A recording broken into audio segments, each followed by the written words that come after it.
Hi, Cami. I'm Laurie Whitsel.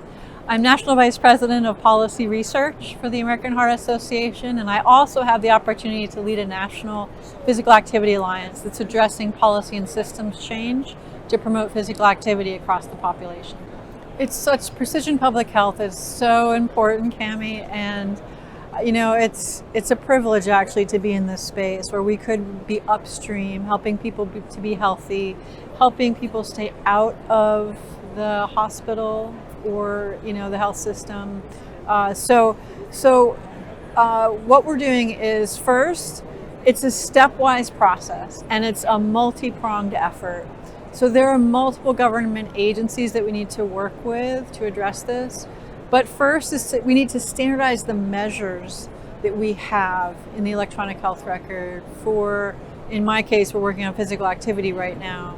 If we can standardize those measures, which we're working on doing, then those measures can follow a patient through their care journey.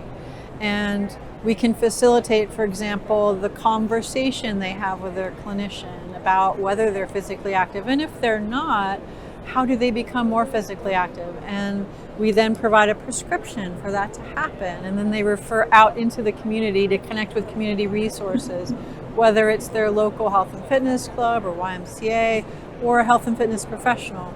So then the next thing we need to work on is how you pay for that referral and that prescription and be able to pay the professionals that will follow through on that.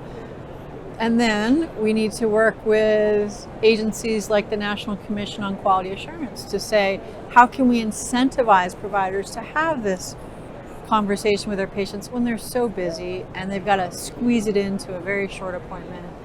But if we provide the incentives for them to have the discussion and pay them for the discussion. So these are the multiple prongs of the effort that we have underway. And we're making progress, but we still have a long road ahead, but I think we're making progress. This is really important to our current funder that we are integrating the technology from the devices, remote patient monitoring into this work, because that's a future. That's the future of where we're headed. Ultimately we want to empower patients to help themselves be healthier, right? So if we can empower them in their decision making and connect them to the resources they need, that's pretty awesome. And so the average volunteer can help us in many ways. First of all, we want to be as inclusive as possible in this work we're doing. We want to invite whoever would like to join us to the table because we need multiple stakeholders to make all this happen. And so the expertise that our volunteers bring into this effort would be phenomenal. Secondly, connections to funders, because this is going to take a lot of effort over many years and we need to adequately fund this work. Making those connections is really important. Also, coming with us to the regulatory agencies to offer their expertise and their on-the-ground experience.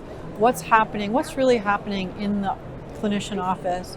Providing that perspective when we're talking to the White House, when we're talking to different, FDA, CDC and other agencies, Office of the National Coordinator is really, really important. So our volunteers are key to this effort. And I think that, they just have to reach out and we'd love to bring them into the work that we're doing.